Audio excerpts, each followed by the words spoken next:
My favorite part of that, though, was the open of the show. That famous voice, David Sands, doing my announcer open. Here we are. I think we might even look better today than we did. It's like wine, isn't it? Yes, where is the wine? It gets better with age, doesn't it? I think we look like a couple of kids. Yeah. I even had hair then a little bit more on top. Oh, it's fine. It's fine. All right, so Jeff's here today. Welcome, my friend. Thank you. We're going to do some holiday work with cream of mushroom as the base for the famous green bean casserole. Yeah, so we're going to make a cream of mushroom soup that is one of those ones that you could have because, you know, around the holidays, a lot of people do bring a soup party. You know, like soup party, sure. You know what I'm saying? So this soup would be supper. one that you could go ahead and say, hey, I'm going to make cream of mushroom because it's not a real popular one, but it's great soup to have. But this soup, okay, and you guys aren't going to be able to tell on TV, and I'm so sorry, but it is creamy, silky. We're going to get a nice tight shot of this. This is not the stuff that comes out of the can. It is not. Sorry, Campbell's. No. This is not like that. This is how do you get it so silky? You know, when you're cooking your milk and you're adding your roux, number one, you got to make sure your roux is cooked down a little bit so you don't get those clumps, and that your milk is hot like we have right here. It's smooth but not gloppy. And of course, you have to love mushrooms, and that's what this is about. Yes. I know you said some people like fewer mushrooms in their cream of mushroom soup. Not you and I, though. We like our mushrooms, right? Load it up, baby. Like our fungus, and so that's all right. So, and you know, another thing is you could make this with what other kind of mushrooms you really wanted to.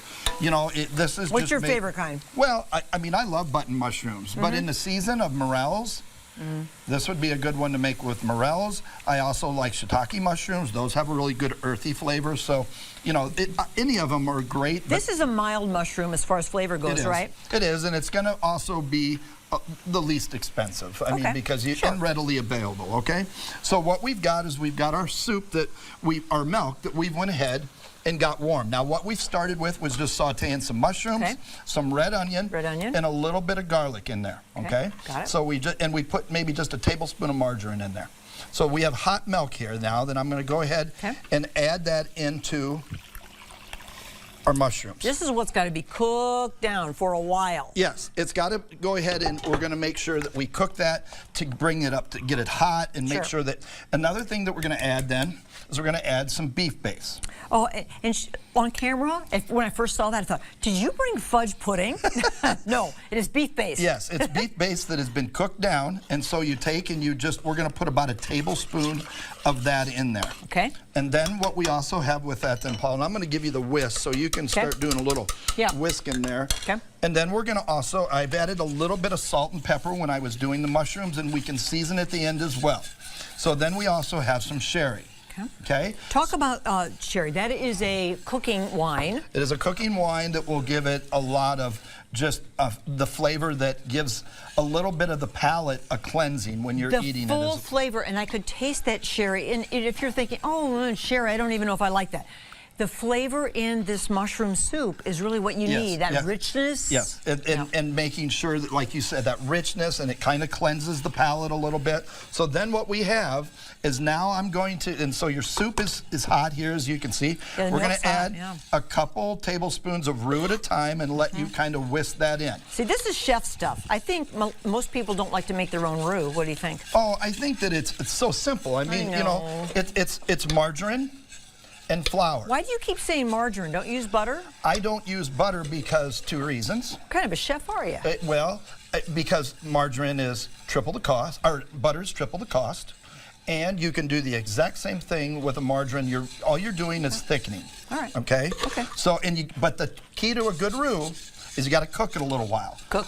So when I made this, I cooked this roux down for about 3 to 4 minutes. That's why it's so thick. Yeah, and so you don't get that floury taste as well. No, you don't. And that's the problem, I think, sometimes with the canned soup.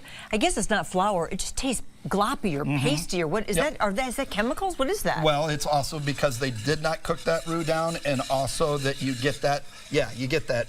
Oh. Well, it's canned soup. And so you can kind of see. It's already thickening. Yep. And then we're going to finish with a little bit of heavy cream. Okay. Okay, and then some chopped parsley. Yeah.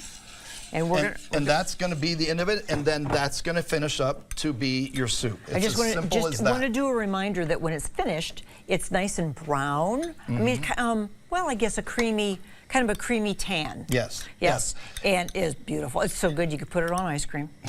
No, well, maybe not that. Jeff say, what?